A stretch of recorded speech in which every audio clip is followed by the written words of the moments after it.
Everybody? Nice! Look at this crowd.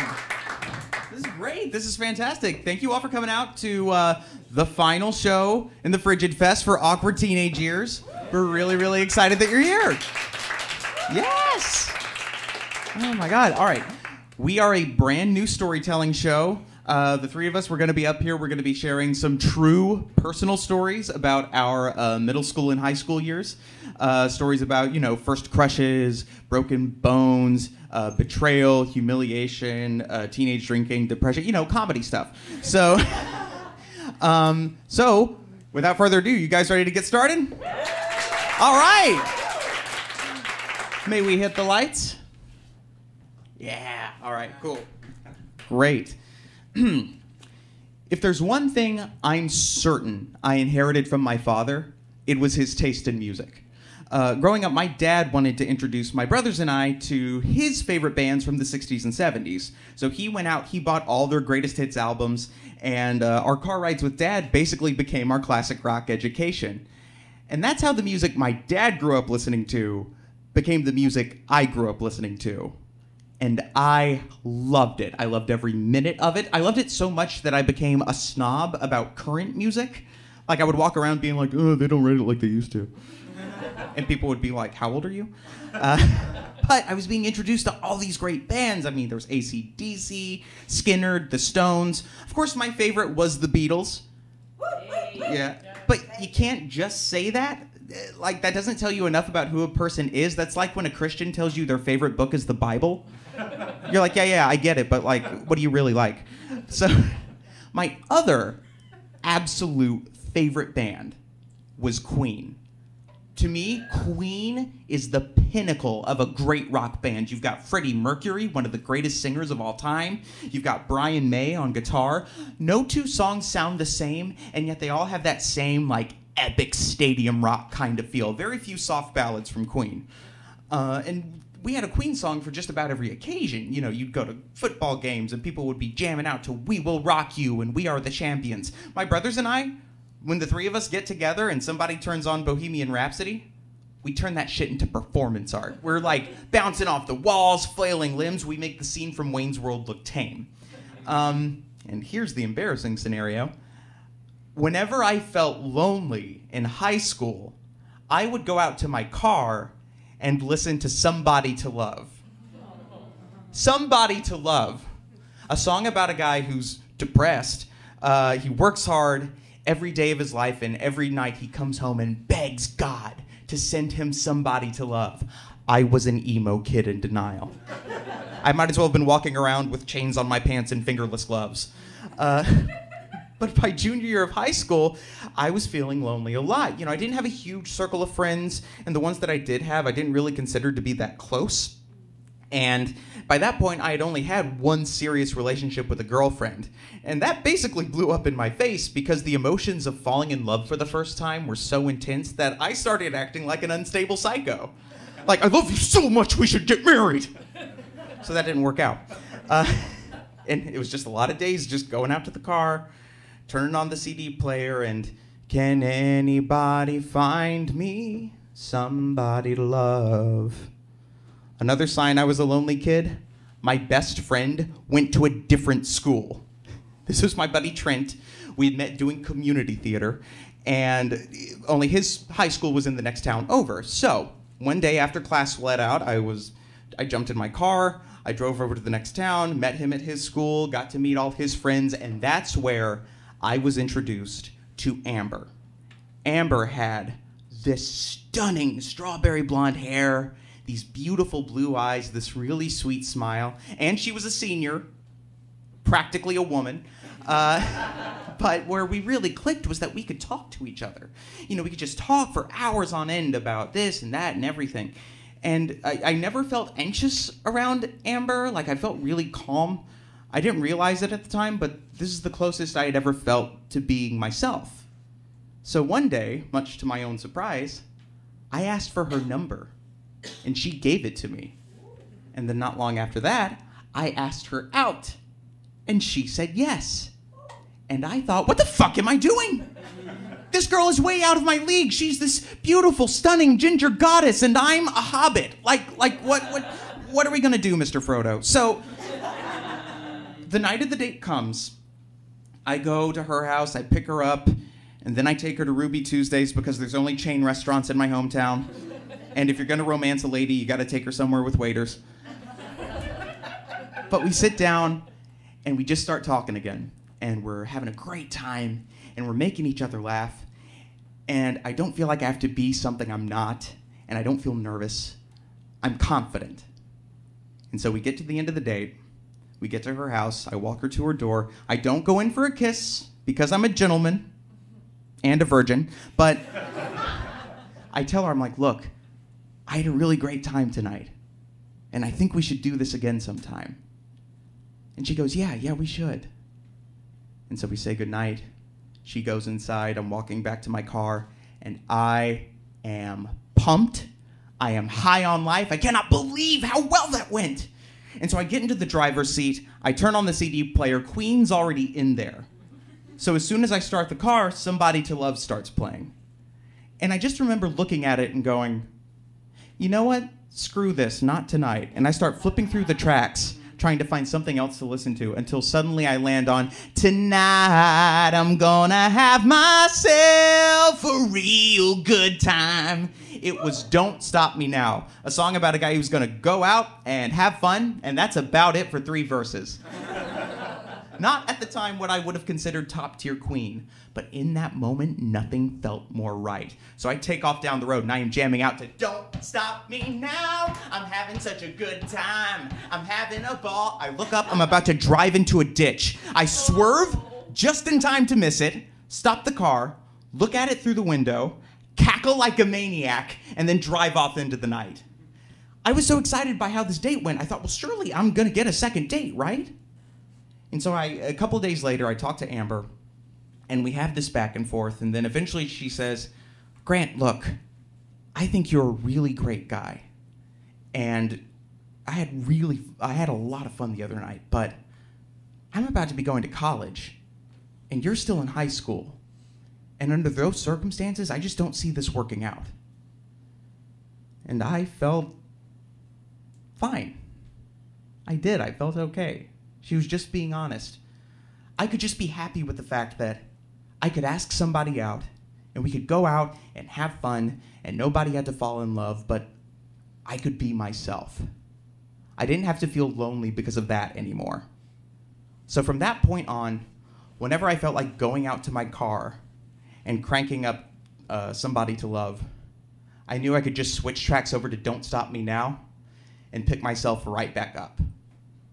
Thank you.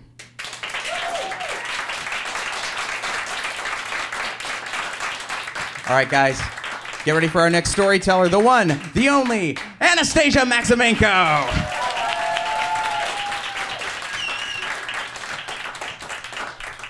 I actually relate to this story so much because my father also influenced my taste in music. So he would also play Queen and Scarpins, and he put the volume so up so that like all our neighbors listened to the music as well. But then he would sit down and read something. And I'm like, wow, this man is multitasking. All right, one more time from Grand Bowen.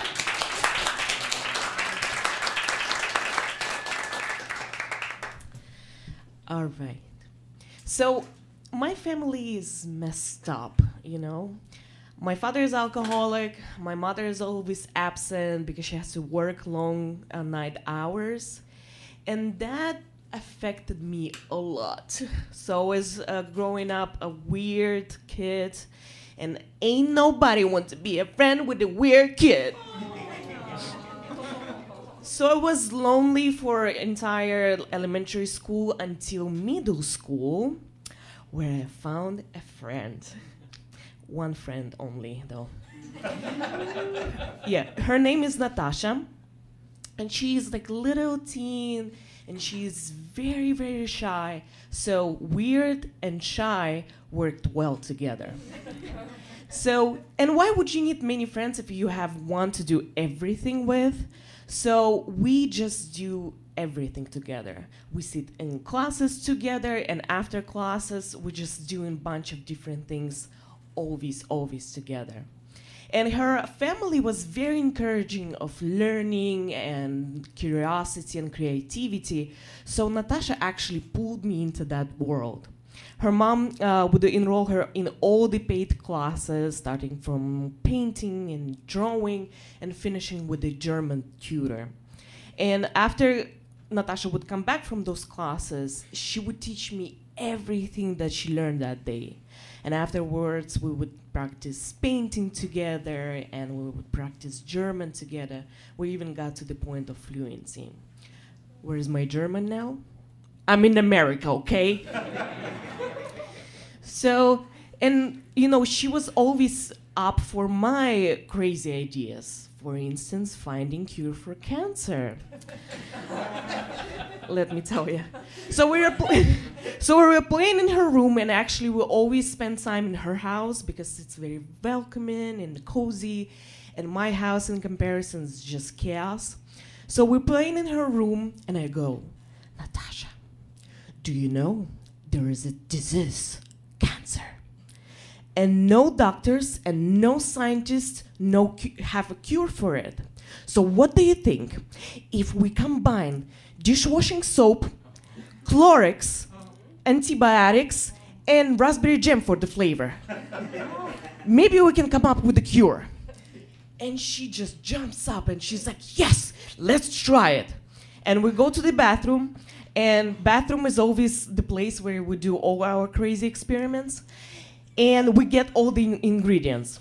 Dishwashing soap from the kitchen, Clorox was underneath the bathtub, the raspberry jam in the fridge, and then bunch of different medicine because we didn't know which one are antibiotics. And we just start to put these things together and just like different portions, and we write everything down, and we just spend the entire evening doing that. And afterwards, she's like, okay, tomorrow we're gonna talk to our chemistry teacher about our findings. And we did, and she laughed. Maybe that's why I'm not a doctor now. But that's how we spend time together. And you know, once we were in our houses in the evening, we still had things to say to each other. So we wrote letters every day to each other. And because we're like creative, and it was kind of like a competition, the most beautifully decorated letter. So we would use like different drawings and stickers and like different colored pens. And then the next day in school, we would exchange those letters. And then once we, again, in our houses in the evening, we would read them and write a response. So that was really cool. One day, I'm home, and I have a fight with my half-brother. And this is nothing new. We always fight verbally, physically. And while fighting, she goes into my room, she goes into my desk, and he starts to put things out and throwing them around. And then he finds a box. And that's the box that had all the letters that Natasha sent me. So he takes one letter and he starts to read, and he tears it apart and throws it around. And he screams, "You both such losers. And you're gonna stay lonely forever. And look at the other girls. They already have boyfriends and they even have more friends. But you both weirdos will gonna stay lonely forever." Even though I hate my brother, like those words like just stuck in my brain. And I'm going to to school next day, and suddenly I notice we are losers, and other girls do have more friends and more boyfriends, and it starts to matter.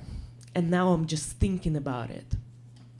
And the time passed by. Natasha doesn't, notice anything because I don't talk to her about it, about what I'm having in my brain, sitting there and drooling.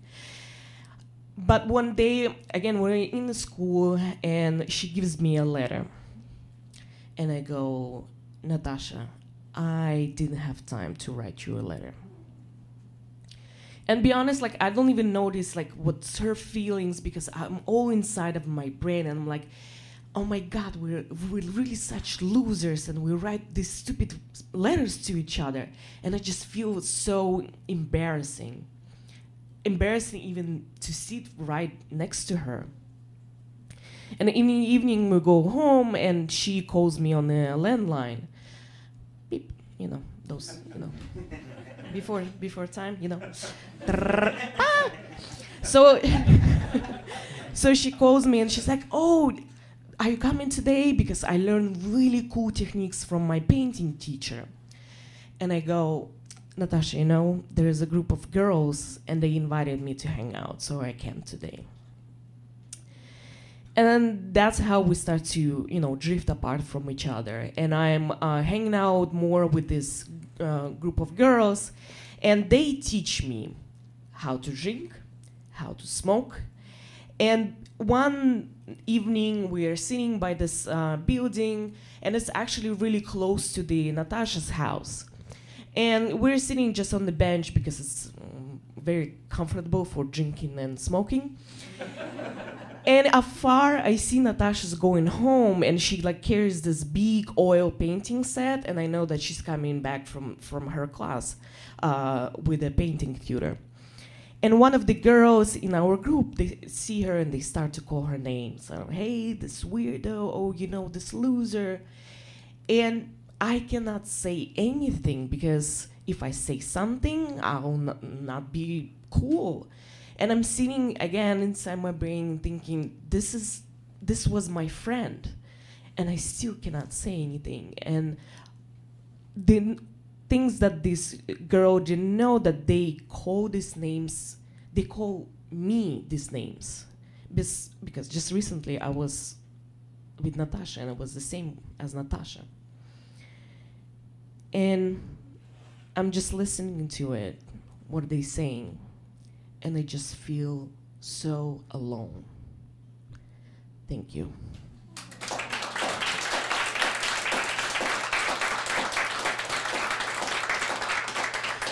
And please bring to the stage Will Clegg.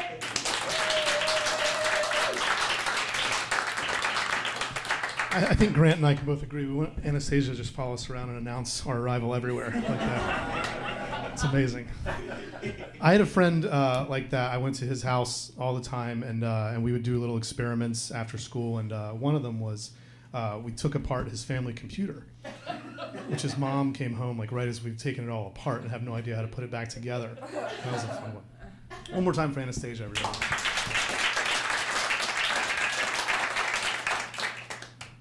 In elementary school, I was a real classic goody two-shoes. I did everything that my parents told me to do. I got straight A's in school. I went to Sunday school every week. I played all the sports. I was a real good kid. Then I get to middle school, and immediately I start getting bullied for being a good kid. So what this looked like is if I was riding the bus home from school, then the older kids would either beat me up or they'd make me fight against another 7th grader. So if I walk home from school instead, I get chased home from school. And during the school day in the hallways, a lot of kids would walk up to me and just lunge at me just to get me to flinch. They think it's hilarious. And it was constant, and it was terrible. So about halfway through my 7th grade year, I start thinking to myself, fuck this, right? I'm not doing this for the rest of the year. And in my 7th grade brain, I'm like, maybe if I become one of the bad kids, I won't get bullied anymore. So I grow my hair really long, and I start smoking cigarettes, and then I join a band, and I play the drums. And this is not because I have any musical talent or ambition. This is just because the drums are really loud, and I love being loud because my parents hate it when I'm loud. Because my parents are now my enemies. I'm not doing anything that they want me to do, and so for them, I've just become this complete fucking nightmare. So I'm pretty surprised when my dad comes home one day and announces that he and I are going on a father-son trip to go duck hunting for the weekend. Now, this is confusing and awful. It's awful because my dad is like my number one adversary now. I don't want to spend any more time with this guy than I have to. But it's confusing because we're not hunting people. You know, my dad, he's not a hunter. He's a pediatrician. I've never even seen a gun in my life besides on the hip of a police officer. But my dad really wants to go on this trip. His best friend Bill has invited him to go. And they're from Eastern North Carolina. This was part of their childhood growing up, hunting, fishing, hiking, all that stuff. And I don't have any say in the matter. So we're going. And it's a 7-hour car ride from where I grew up in Charlotte, North Carolina, to Currituck, North Carolina, where this farm where Bill's cousins live, where the duck blind is. And it's a tough trip because I don't sit up in the front seat and talk to my dad about all the fun things we're going to do over the weekend. No, I lie down in the back seat with my headphones on, listening to my band playing terrible cover songs of 90s grunge music instead. I don't say a word to him for the entire trip, and it's a long 7 hours for both of us. And we get there pretty late at night, go to bed. The next morning, I wake up and I find, much to my surprise, that there's a kid there my age. I thought it was just going to be me and all these adults all weekend, but there's a kid named Greg. He's 13. He's my age, but he's small. He's got some medical problems, and he's also homeschooled on a farm. So, you know, he doesn't have a lot of friends. So he's really excited that I'm there too. And so he tells me he's going to take me on a tour of the farm. And we hop on a motorcycle. Now, this is very exciting because it's very loud and it's also very dangerous. And my dad really hates motorcycles. So we go off and we're riding through the fields and then we go and meet the cows. I've never met a cow before. And then we go out into the forest and he shows me where he has some playboys hidden underneath a rock. And this kid is now my best friend. So after lunch, it's time to learn to shoot the gun. It's a necessary prerequisite for duck hunting, right? And so we shoot shotguns for duck hunting, and they hand me this scrawny 13-year-old kid a shotgun. They're kind of snickering as I start to put it up to my shoulder, and I don't really understand why until I fire it for the first time, and just about knocks me down because it's so powerful, and I have no idea how to hold it, and they think that's hilarious. So then they start throwing little empty shotgun shells up in the air for me to try to shoot, and I'm surprise, a terrible shot. I miss a dozen times, and then finally, I just nick one. And they're like, you know what? Good enough. A duck is much bigger than a shotgun shell, so you're going to be fine tomorrow. So we go to bed early that night because the next day is the main event, the duck hunt. And we get up very early and head out to this little, if you've never been in a duck blind, it's basically like a hut with no roof. And Greg doesn't come with us because he's too small to handle the gun. So now it is just me and a bunch of adult men. And when we get out there, there's a lot of testosterone in this duck blind that I hadn't really anticipated. And we also didn't see a lot of ducks. Didn't know that was part of it. We were out there for 2 hours and we haven't seen anything. And it's just these adults talking about drinking and gambling and stuff that I just don't understand. And then finally, mercifully, some ducks appear on the horizon. And so they get out the duck calls and they call them and they start coming right for us. So Bill puts his hand on my shoulder and says, all right, Will, this time you watch, and the next time will be your turn. I'm like, great. They all crouch down. The ducks come right overhead. And then all the guns just explode at once. And most of the ducks scatter and fly away, but one spirals down and just slams into the ground about 100 yards away. And they all slapping Bill on the back because, of course, Bill shot the duck, and they send the dog out to pick the duck up, and it comes back with this dead duck in its mouth. And they take it, and they slap it down on the shelf in the blind right next to me. Now, I've never been this close to anything that was so recently deceased, and I'm kind of mesmerized by it. It's got this perfect little wound in its belly. It's not even bleeding anymore. It's like the size of a quarter. And then I hear my dad say, Will, what are you doing? And I look up, and I look back, and my hand is reached out. I'm almost touching the wound. And I snap back, embarrassed.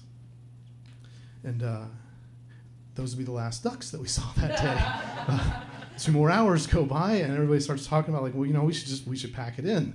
And then out on the horizon, we see some swans. Now, swans have a wingspan like this, where a duck's only like this. So Bill nudges me. He's like, Will, this is your chance. It's a huge target. All right, get ready. And I pick up my gun, and they call the swans, and they come right to us. And so I crouch down, And I get ready, I get one of my sights, and they're coming in really low. Like I almost feel like I could just reach up and just grab one out of the sky. And they're beautiful. And I get the one in my sights, and right as they're overhead, I just watch it go. And I don't pull the trigger. And everybody is very disappointed. I know because they don't say a word. It's just dead silent until finally somebody suggests maybe we should head back to the farm. And we get back to the house, and Greg's there, and he's so excited to hear every detail of the hunt. And as nice as this kid has been to me, I don't want to talk to him. I'm so embarrassed. I feel like I just failed this test. I didn't even know I was going to be taking of becoming a man or something. But we eat the duck that Bill shot for dinner, and then we go off to bed because it's a long drive back to Charlotte the next day. In the car this time, I sit in the front seat, no headphones. But I'm still not talking to my dad. I'm lost in my thoughts. I can't stop thinking about those swans. A couple hours into the trip, he turns to me and says, "You know, you're awful quiet over there, buddy. What's going on?" I never confide in my dad at this point in my life, but I gotta tell somebody. So I say, "You know, Dad, I just can't stop thinking about the swans. I know I was supposed to pull the trigger, but I couldn't do it." And he just turns to me and smiles, and he says, "That's all right, son. I don't think I would have been able to do it either." And I knew right then that my dad would never be my enemy. Thank you.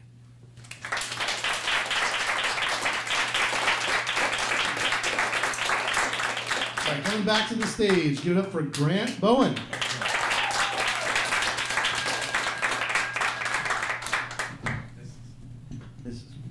How is it being a tall man? I really want to know. I've never been hunting. I've never gone duck hunting, fired a gun, been able to kill. Like the closest I've gotten is I sprayed my friend's cat in the face in college, and I felt so bad I might as well have shot it in the face. Like, "Oh, you poor thing, I'm so bad." Your dad would have disowned me. Anyway, one more time for Will. Oh man. When I was 5 years old, I played Pee Wee soccer. And there was this one game on this one Saturday morning where it's an intense game. My teammates are out there giving it their all, and I am just running up and down the field, back and forth, just trying to keep up with everyone else. And my dad's in the stands, and he is losing his mind. He's like, "Grant, get after the ball! Grant, you've got to get after the ball! Come on!" And no change, just running back and forth on the field. And we finally get to a break, and he pulls me aside, and he goes, "Grant, buddy, you've got to get after the ball. What is wrong? Why won't you go after it?" And my honest 5-year-old answer was, "They won't let me have my turn." Because the way we practiced was that we all took turns kicking the ball into the field goal and up and down the field. And at some point, I guess I just assumed that that's how the game was played. And my dad goes, "No, buddy, no, you got it." And I'm just watching his expectations for me die in his eyes. That incident should tell you everything you need to know about my biggest problem as an athlete. I played all these sports growing up, soccer, t-ball, basketball, but my problem, other than a lack of skill or interest, was that I didn't have that kind of competitive aggression you need to get ahead in most sports. That feeling of, it's not enough that I beat you, I need to smear your face into the dirt. I won't win unless I murder you. I didn't have that. I didn't have that at all. Only here's the thing. I'm from Gardendale, Alabama. And that's the kind of town where if you're a boy and you don't play some kind of sport, you're not that cool. And my natural tendencies leaned more towards things like singing in the choir, being in plays, making books with my friends, more artistic endeavors. So the further and further I got away from sports, the more disconnected I felt from the rest of my community. And the more it made me kind of start to question my own manliness. Then I got to 7th grade. And we were sitting in homeroom one day, they were doing the morning announcements on the PA, and they eventually say, "The wrestling team is looking for new members."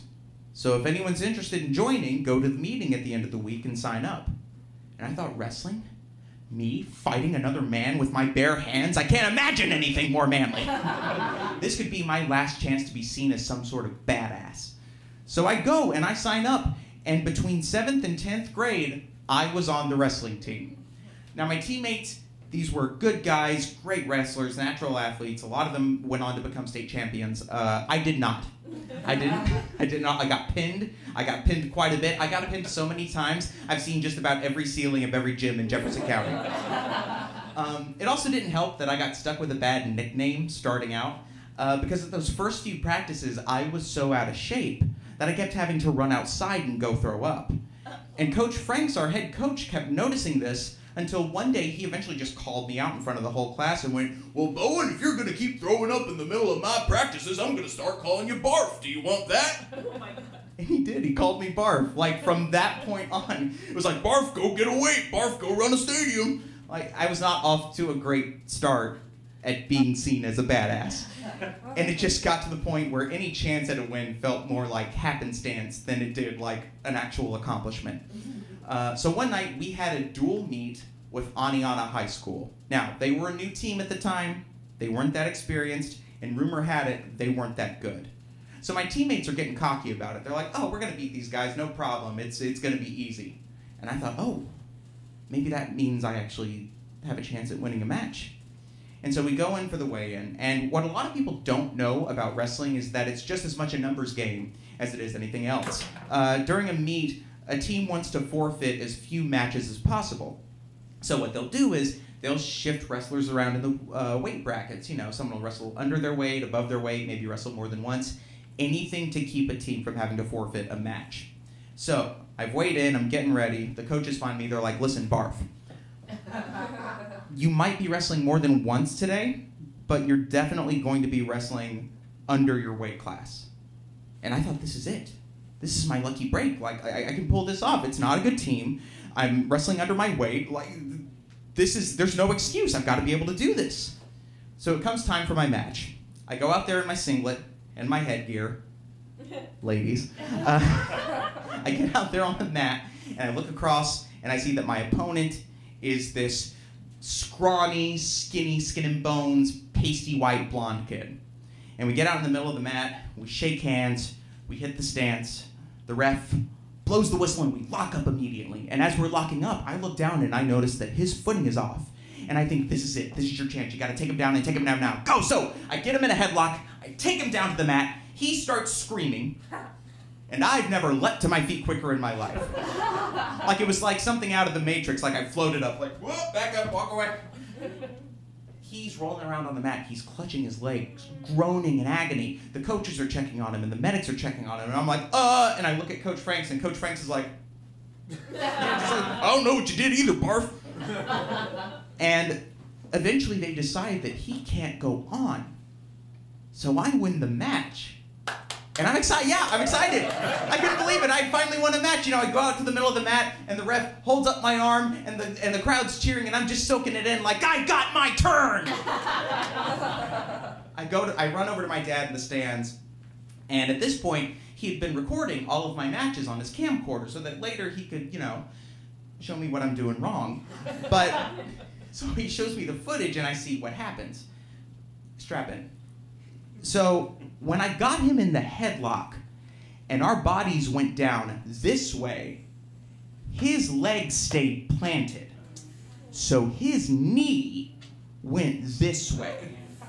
So as we went down to the mat, his leg basically kind of folded in on itself. I had broken this dude's leg. And at that point, any excitement I had had from the win just dissipated. And it was replaced with this guilt. Because I had really hurt this guy. And so I go and I find him, and they've got him in the back with his leg propped up. It's getting taped with ice. And I tell him, "Listen, I did not mean for that to happen that way, man. Like, I'm really sorry. I hope you're going to be okay." And he's like, "Hey, it's fine."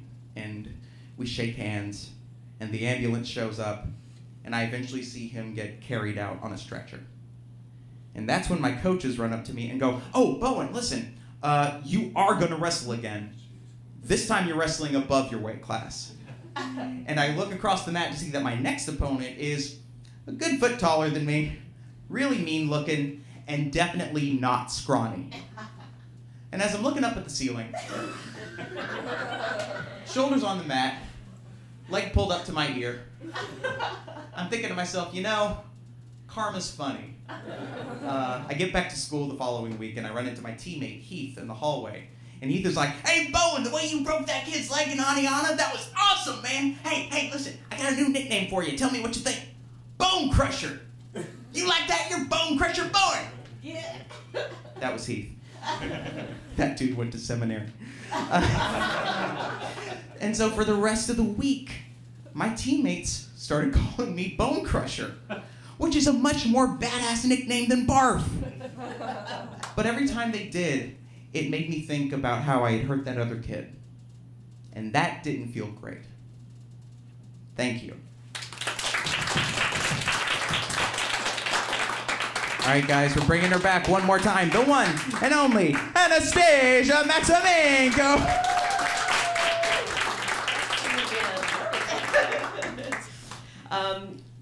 I was a really good basketball player in my youth, previous life, and then I broke my leg, and all my sport career went away. That is why I look like this.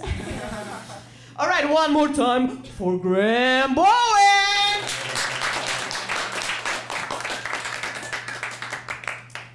So it's a summer, I'm 15, we get together with my 2 other friends and my boyfriend. His name is Ruslan. He's not that cute, but, but he's a really nice guy. Really nice Asian kid. And so we scrape together all our cash, leftovers like from grocery shopping or allowance, and we give it everything to Ruslan for him to go and buy the usual, which is 1 liter of vodka, 2 liters of fake orange juice, and then a bag of potato chips Lay's. And if we had some extra money, we would get 2 bags of potato chips Lay's. And we sent Ruslan because the booze buying and drinking age in my homeland, Kazakhstan, is 18. And he's the only 18 in our group. He gets it, and with that usual, we go to this abandoned, broken down preschool. And in our town of, in our small town of 7,000 people, we had actually 10 of those broken down, abandoned preschools. And here's the history lesson. So, basically, after World War II, there was increase in childbirth to the generation that we now call baby boomers.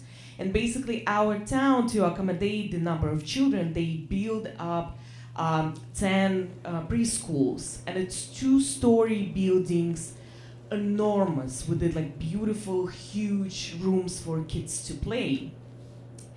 And but with time passage, the childbirth went down, and we had really bad economy. So people started to leave the town or just stop making kids. Not completely, I was made somehow. And in these preschools turned into just empty buildings that they after closed down and got abandoned. And afterwards, all the residents of our town collectively robbed this building of everything sellable. So, they took windows and doors and toilets, so basically everything must go. And the reason, again, it's 90s and USSR broken down and the economy is shit. So some people even work without pay. So to survive somehow, you just take whatever it is, and sell it. And basically those huge buildings just turn into empty shells and ruins, which we climbed every day to have our usual. And we go to the second floor because we always hang out on the second floor, and it's easier for us to see who is out there, you know, like what people are hanging out to. And we all have 2 plastic caps, one for vodka, another one for orange juice. And first shot goes in, and then we chase down with the fake orange juice and 1 or 2 potato chips Lay's. And we have to eat them sparingly because we have 10 shots ahead of us. So we need appetizers, okay? And after third shot, suddenly entire world becomes more fun, more colorful, and we just have our time. And it's close to the evening, and we see that other groups of youth getting into this preschool. And they all carry plastic bags, and we know what is in that plastic bag. And suddenly second floor becomes very lively. And the reason is that, you know, all the youth of our town is drinking is that there's nothing to do. At least during the academic year we have school, but in the summer school is closed, and there's no theater classes or dancing classes, none of that. And not even sports sessions, because our gym was closed for a few years now due to lack of money in the budget. And obviously there is no work for youth because there is not even work for some of the adults. And also vodka helps us to escape reality. The thing is that everyone in school, after graduation, they were expected to go and work in a steel plant. And actually, you know, entire our town was based on that steel plant. Our parents worked there, all the adults worked there, and we were expected, after finishing high school, just work. And, you know, basically this lack of the future turned all the like parents, adults, and youth into alcoholics. So we're on the second floor, half of the bottle is down, and we hear a guitar. And that means we're gonna have like extra fun tonight. Because Ruslan knows how to play guitar. My other friend, she has a very beautiful voice. And I just know all the lyrics to all the songs that are, you know, popular among the drinking youth. So we all go to another room, and Ruslan is friend with everyone. So he's like, hey, hey, hello, and he like handshakes everyone, and he gets a guitar, and that's when our concert begins. While down slowly falls over our town. So romantic. All right, and now I feel I need to pee, okay? So I had too many drinks in my system, and also I noticed that the guitar group had extra booze, so I need to go and free some space. So the toilet is anywhere on the first floor, as long as no one sees you. And I'm on the first floor. And in front of me, I see my mom. And she never seen me drunk before. And we're just standing there and we were staring at each other. And, you know, she never seen me drunk before because basically once I'm drunk, I get home and she's already at work because she works long 9 hours. And when I have a hangover in the morning, my mom sleeps from work. And only my dad sees me. But he's alcoholic, so there's some kind of understanding between one drunk and another drunk. So he actually brings me carbonated water in the morning to fight with the hangovers because he knows that shit works, and it works. But never my mom. My mom never seen me. And we stand there on the first floor, and we just look at each other in silence. And then I noticed that she's drunk herself. And it turned out that she had off and she went to drink, have some few drinks with neighbors. Then she came back home and it's late, I'm not home, so she went to look for me. And someone said that I'm in that preschool. And we're looking at each other and we start to cry. but I think we're crying about different things. But then she says, I'll wait for you at home, and she leaves. And now I want to tell you that, after this incident, I stopped drinking, I turned my life around and so on, but that wouldn't be true, because I went back upstairs, I finished all the vodka there is to finish, and I just continued drinking until the rest of the summer. But, one thought got stuck in my head, which is, I will get out of this town. Thank you.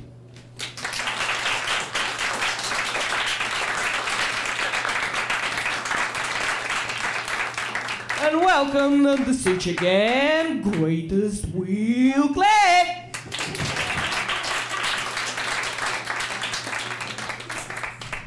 I think we got a couple of bartenders out there tonight. Tom, are you here somewhere? Okay. Yeah. All right, what do you think about this for barcade? Warm vodka, Sunny D Chaser, 2 potato chips, new special, right? You can call it the abandoned preschool. Yeah! Right? One more time for Anastassiya, everybody.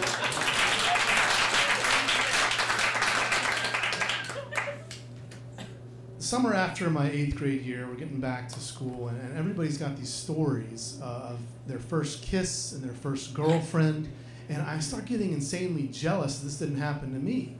And a lot of these stories took place at some faraway place like a summer camp or the beach, and of course I would find out later that anything that took place far away and couldn't be confirmed probably didn't happen, right? But I didn't know that at the time. I'm full of raging hormones, and I want my own first girlfriend. I want that first kiss. I want to know what it feels like. But it was going to prove very difficult for me because I was a loser. When I decided to adopt this bad kid persona, it didn't really work out for me. The bad kids knew that I was a fraud, right? So they never really accepted me as one of their own. And then when I tried to go back to hang out with the nerds again, they didn't want anything to do with me because I've shunned them. And I'm not really a jock. I play one sport, not 4, so I can't hang out with them. And I just never really found my clique and ended up kind of on my own. I had 2 friends, Paul and Andrew. And Paul was a pyromaniac. and Andrew had just moved to our town, so he didn't know anybody. And so that was our little sad trio. And all the kids, all the popular kids dated each other. So there was just no way that I could see that I was gonna find a girlfriend unless I looked to the fringes of the middle school society. And I set my sights. We had a dance coming up. I really wanted to go to. I thought this is a good opportunity to ask a girl out. And I set my sights on this young girl, Alice, who I know from a few classes we've had together, and she's been pretty nice to me. And she's nowhere near my level of loser. Right, but she's also not one of the popular kids, and I think this is because she had a hearing impairment, and this was the mid-90s, and hearing aids at that time were these big, chunky things that are hard to miss, and kids, at that age, just they weren't outright mean to her, but just because she was a little different, they weren't as nice to her as I thought maybe they ought to have been, and I thought that was shitty. I'd gone to a preschool where half of the children there were deaf. And I grew up learning sign language with them, playing with them every day. And so maybe I had some extra empathy for Alice because of this. But mostly, I just thought she was very cute.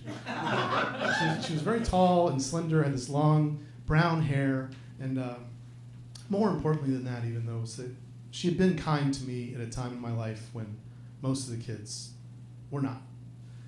So I decided I'm gonna shoot my shot with Alice. And she has her locker right outside of my art class. And I see her almost every day. And occasionally I'll try to wave or smile or something awkward. And never really is reciprocated. But I figured this is my best chance. So I work up my courage all morning one day. And right when the bell rings and the door opens for my art class, I see her there at her locker. And I think, all right, this is it. We're just going to go and ask.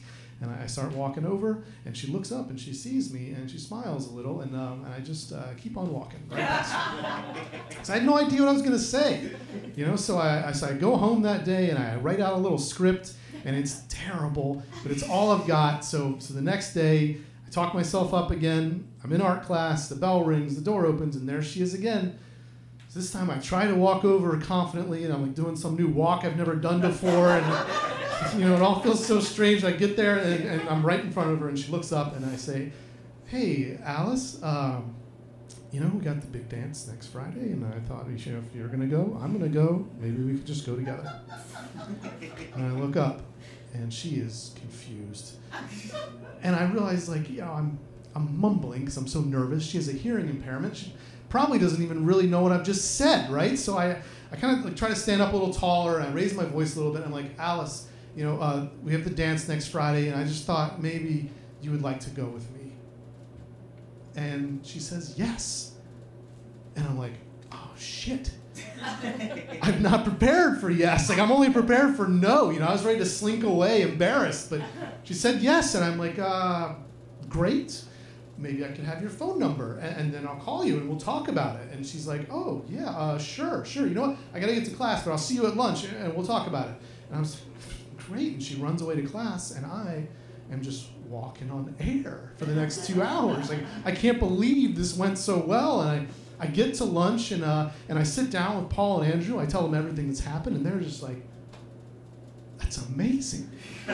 Maybe we should ask some girls to dance too." And I'm like, "Slow down, guys, okay? It's tough out there, but I'll give you some pointers." And meanwhile, I'm looking around for Alice. I don't see her. It's like she's left school or something. But I figure, no big deal. I'll see her tomorrow after our class. And I go home, and I'm grinning ear to ear. My parents don't even recognize me because I haven't smiled in 2 years at this point. And the next day, I'm in art class, so excited. The bell rings, the door opens, and there she is. And so now I'm striding a little more confidently in my new walk, and I walk over to her locker, and she sees me coming, and she shuts the locker and runs away. That does not feel right. So now I'm anxious for the next 2 hours until we get to lunch, and then I'm in the cafeteria, and I see Paul and Andrew over here, but I see Alice over there. I'm like, should I go sit with her? That's too aggressive? It's too aggressive. I'm gonna do what I do every day. I sit with Paul and Andrew, and then I look up, and I'm trying to catch Alice's eye, and then I see her friend Megan walking over towards me. And I don't know Megan, but she's looking right at me. And then she comes over and she sits down right next to me. In 2+ years of middle school, no girl has ever sat down next to me by choice. So I know what's coming next is probably not going to be good. So Megan tells me what's what. Turns out that Alice has a boyfriend. Everybody knows that Alice has a boyfriend, except for me and Paul and Andrew. She's not going to go to the dance with me because she's going with her boyfriend. And I say, well, Megan, that sucks. But why didn't she just tell me that, instead of whatever is happening right now? Megan sighs and she says, well, she was going to tell you, but then you just asked her again, and it was really loud. You were basically yelling at her in the hallway in front of everybody. And so she just got nervous and said yes, because she didn't know what to do. So I feel the hot tears of shame welling up in my eyes, and I book it out of there before my buddies see me crying. I did not go to that dance. Alice went with her boyfriend, I presume. I don't know. I never talked to her again. But we do follow each other on Instagram now. That's true, because it's 2020. But I figure that's gotta be the worst case scenario if I ask a girl out, right? It's never gonna happen like that again. And I still want that first kiss, that first girlfriend. There's another dance coming up in a couple of months, and I just figured, fuck it, I'm just gonna ask one of the popular girls if it can't get any worse. And I set my sights on this girl, Lauren, and everybody loves Lauren. She's a cheerleader. She's got this cute little bob haircut and this infectious smile. Everyone just wants to be around her all the time, myself included. We've had a couple classes together, so I figure, why not? I ask around. No boyfriend. And then I see her walking down the hall one day by herself, and I just walk right up and I say, would you like to go to the dance? And she says yes. And she means it. Thank you.